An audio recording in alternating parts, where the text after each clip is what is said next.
welcome back to my channel. Today's video is going to be a recommendations video for books you should read this summer, because even though it is already July, you still have time. We all still have time to read during the summer, and there are some great books that I think are incredible to read during this time of year. And because I have quite a few, let's get into it already. I decided to divide them. Let me just show you the pile. Oh my god, this is going to fall. We have quite a few books to get through, but I decided to organize them by genre, kind of. So let's get started with nonfiction, because I know a lot of people who enjoy reading nonfiction during the summer months. I like to read it all year long, but I think this is a great recommendation. This is The Tangled History, or Twisted, The Tangled History of Black Hair Culture by Emma Dabiri. And I read this, I think last year, and it is incredible. It is exactly what it says on the tagline. So it talks a lot about the history of black hair and how nowadays we see cultural appropriation when it comes to black hair, and how all of that came to be, the origins, the history, the culture that is ingrained within black hair, and how we see it represented today, and everything that at first glance you might not associate with it and with black people and the history of black people, but if you look deeper into it, you see that everything is connected. So this is incredibly well written. It flows very well, even though it is nonfiction. It does not in any way, shape, or form feel like a textbook. It's super engaging, it makes you think a lot, incredibly important and insightful, and I highly, highly recommend this one. Then we move into romance, because naturally everybody likes a beach read, and so I have two recommendations. The first one is If I Don't Have You by Sarita Domingo. Possibly. And this is your typical one-night stand that turns into something more. So you have these strangers. One of them is a journalist. Our female main character is a journalist, and she is interviewing this director, this very famous director.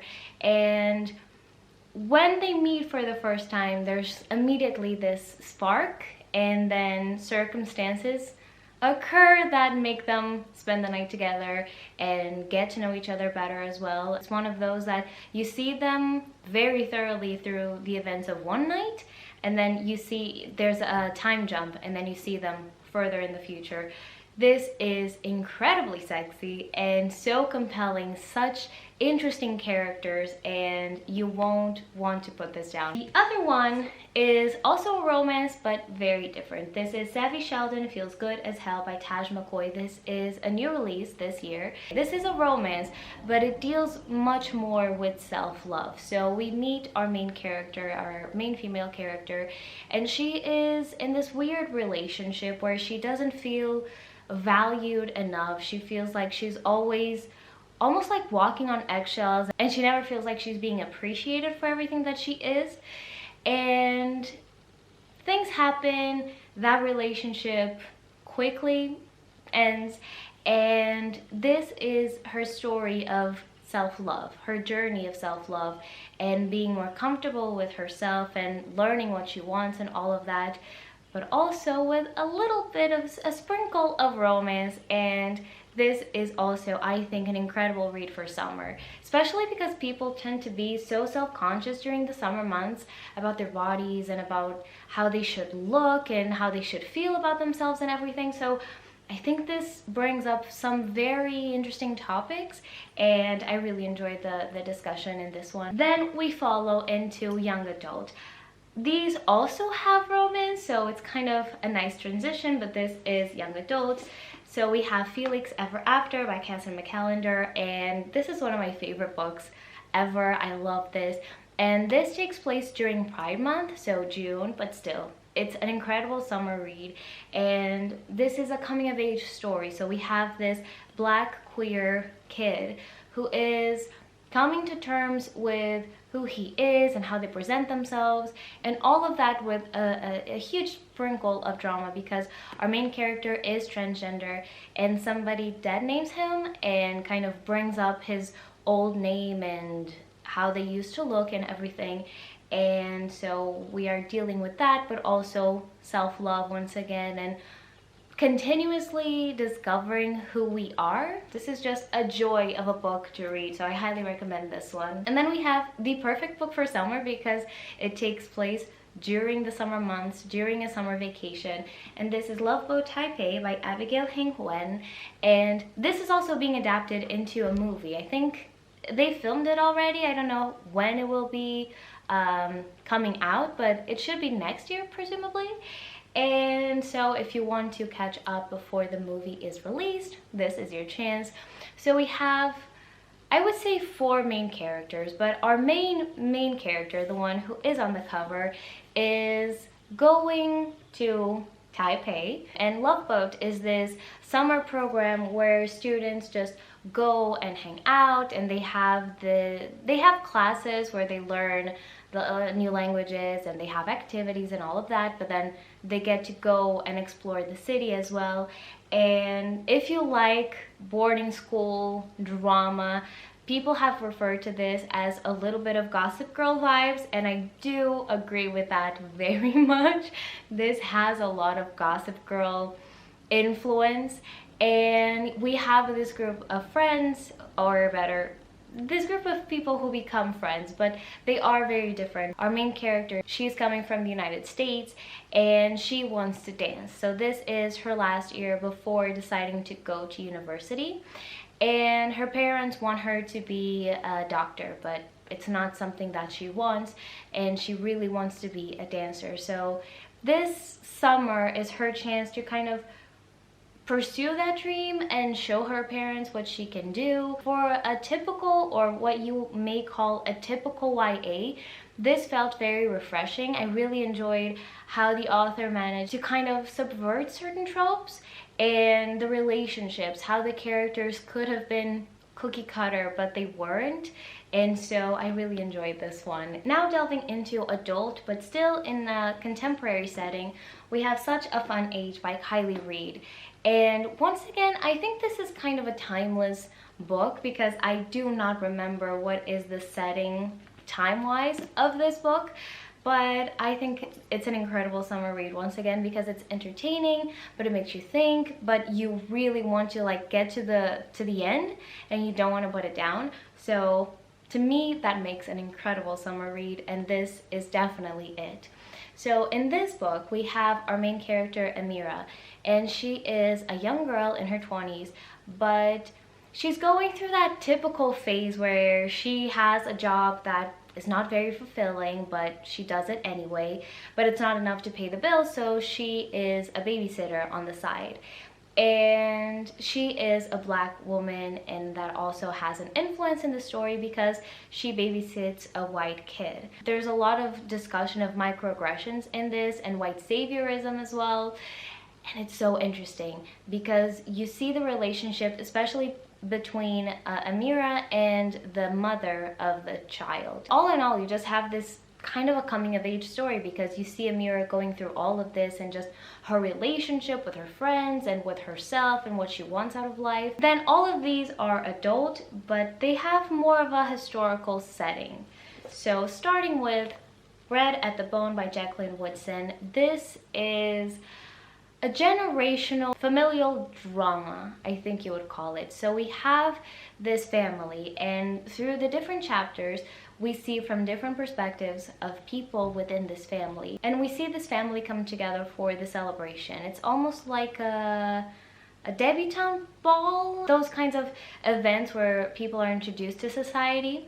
And so we have that, and we see that event through different points of view within this family, but at the same time, we see this family way back when they were in the very beginnings. We see from the grandparents' point of view and how they grew up, how that influenced the present generation. So if you enjoy exploring family relationships and dealing with generational trauma, but also just generational intertwinement. This is incredible, and also very short, so you really fly through this story very, very quickly. Then we have one of my favorite books ever, and this is Everything I Never Told You by Celeste Ng. I absolutely love this. Very similar to Red at the Bone, this also deals with a family. This time we have a Chinese American family, yes, living in the 1970s. And the thing that starts this book is that we have a mother, father, and then we have 3 kids. And one of the kids is dead. But at the beginning of the story, the family doesn't know it. But once they do, the rest of the book is trying to figure out what happened. But this is not a mystery. This is not, I wouldn't call it a mystery book. This is not an investigation really that is taking place. This is much more a character study and how this event, how this death impacts the whole family, because the person who dies is the middle child, I believe, is Lydia, and she is the quote-unquote perfect child. She is the one the parents idolize the most and the one who gets more pressure put on them, and we see how much her death takes a toll on the whole family and their dynamics and the relationship amongst everybody. And with that, we also see an exploration of every single one of them, not only as part of the family, but also as individuals. This is so compelling, so incredibly well written. I read this, I think in a day, also in the summer, and forever this has stuck in my head. Please read it, pick it up. Then, also in the same vein, you do see that I love reading about families. We have Betty by Tiffany McDaniel. This book is incredible. This, I don't think it is 100% fiction. I think this is inspired by the author's mother. If I'm not mistaken, she has a note at the front. Here we see this family, and the father is indigenous. He is Native American, and we see how that identity influences his life and consequently the lives of his children as well. He is making a family with a white woman, and so we explore that dynamic. We explore the kids and how different kids naturally from that marriage and from that union come out different. So our main character is very similar physically. She has very similar traits to her father. She has black hair and she has a darker skin tone, but her other siblings are blonde and white passing and all of that. Even though they are born out of the same marriage and the same relationship, they look different. And we explore those dynamics. We explore the 1950s and the 1960s and 70s America, which is very racist, very prejudiced. Definitely check for trigger warnings for this book because it deals with some heavy topics. Some descriptions are very graphic, and so those may be difficult to read. They were for me. I especially loved the relationship between our main character and her father because it was innocent in the best way. Then we have The Interestings by Meg Wolitzer, and this focuses more on friendship. Here we start off 1974, and we have this group of teens who are at summer camp, and that's where they meet. Some of them are siblings, some of them just know each other from other parts of life, and we have this new kid who is being introduced into this friend group. And in the very beginning, they are very typical teenagers. Each of them, even though they are so young, already feels like they know how their life is going to turn out. They already know what they want to do. But our main character, not our main character because all of them are main characters, but the new kid in the block is not in the same position. She has a more difficult situation in life, and we see throughout a ton of years how they actually turn out and how their relationships evolve throughout the year. If you want something fast-paced, this is not the book for you. This is very slow-paced. This took me, I think, a month or 2 months to read, but It's so incredibly compelling. It's not one of those that you need to read immediately and you won't be able to put down, but it's a book that will stay with you for a very long time, and you will catch yourself thinking back on it because it explores the characters so well. And because you take, or I took my time with it, they felt more real to me. This was my first book by this author, Meg Wolitzer, but I really enjoyed her writing style and I need to check more of her books. And now we are getting to my fantasy recommendations, because naturally I would have fantasy recommendations. Starting off with Percy Jackson and the Lightning Thief by Rick Riordan. This is the first book. Yes, this is the movie edition. It's the one I have. I love this book. This also takes place at summer camp, so perfect time of year to read it. This is middle grade, so you will fly through it. And this book is hilarious.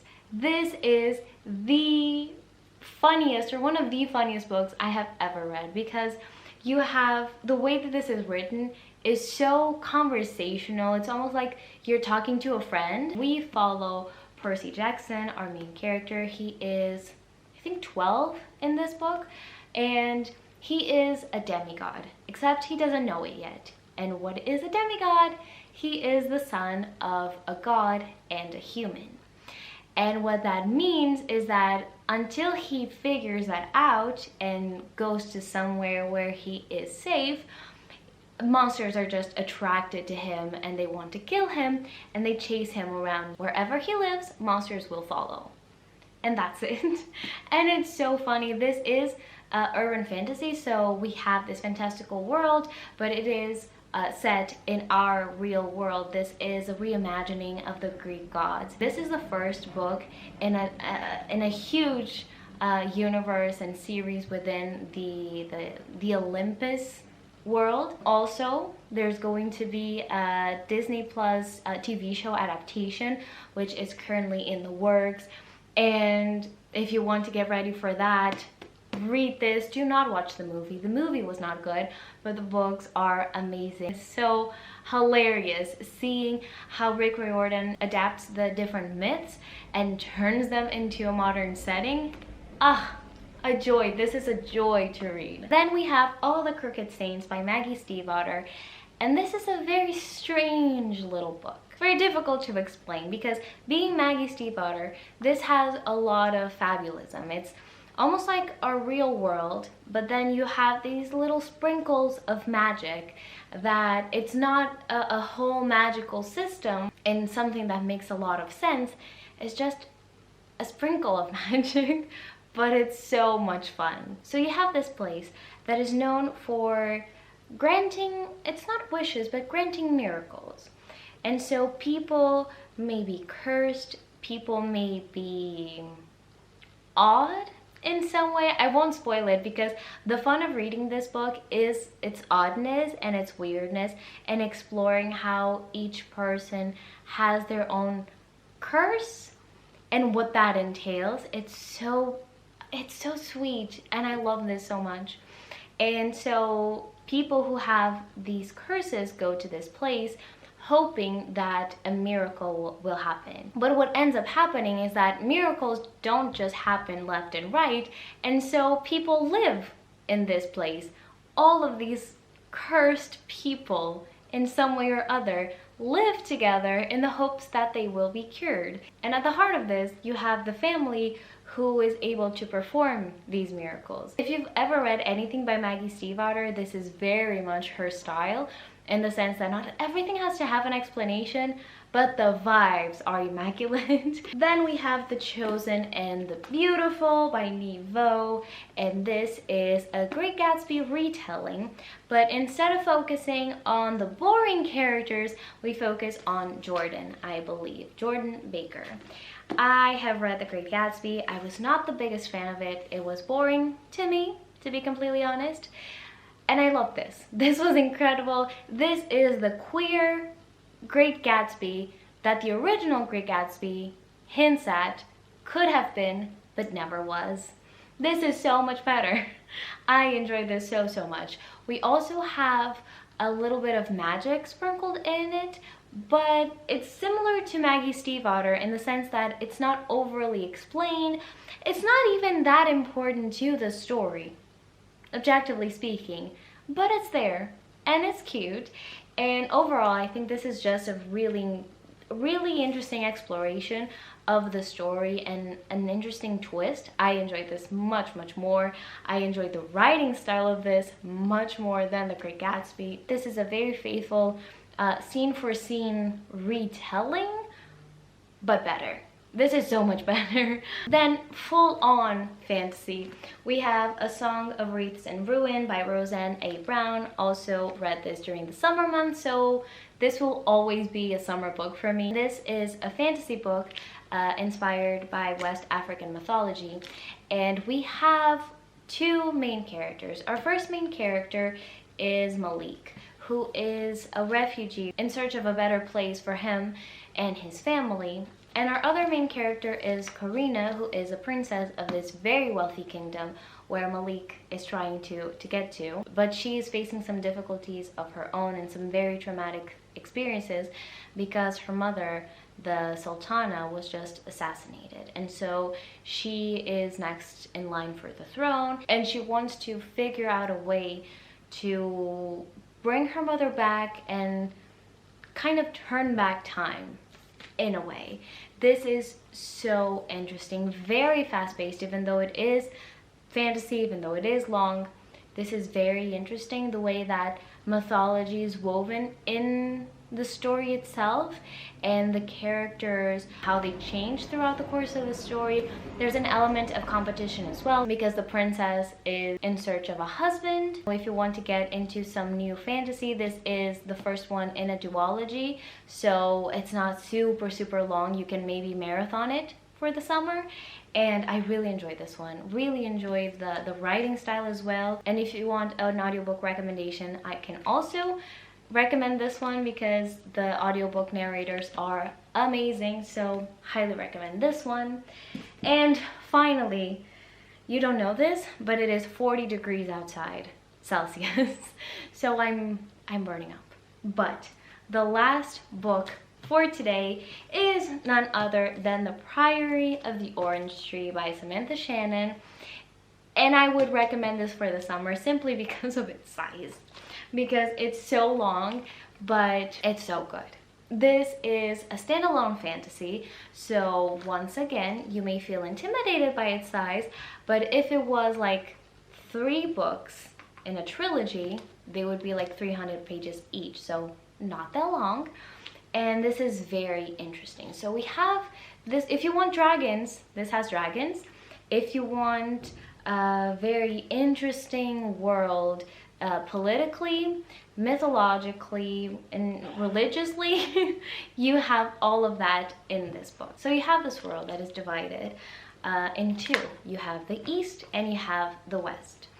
And naturally, like the different parts of it, this is very classic fantasy, so you have a lot of political intrigue. But the thing about this book is that it explores so much about religion, how religion is created, how it propagates, and how it mutates through the ages and through different places. So in this world that is divided in two, you have these dragons or these dragon-like creatures, and in one part of the world they are seen as gods and as incredibly powerful mythological creatures, and in the other part of the world they are seen as demons, as creatures to be feared. It's so interesting to see how different things evolve throughout the ages and how the stories are told and retold. You will definitely get the hype once you get to it.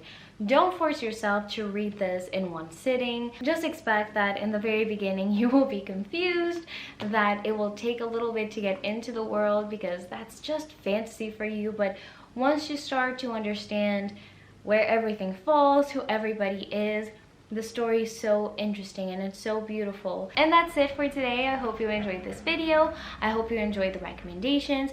If you have any recommendations for me, let me know in the comments down below. And if you've read or are planning to read any of the books that I mentioned, let's talk in the comments down below as well. And that's it. I'll see you next time. Bye!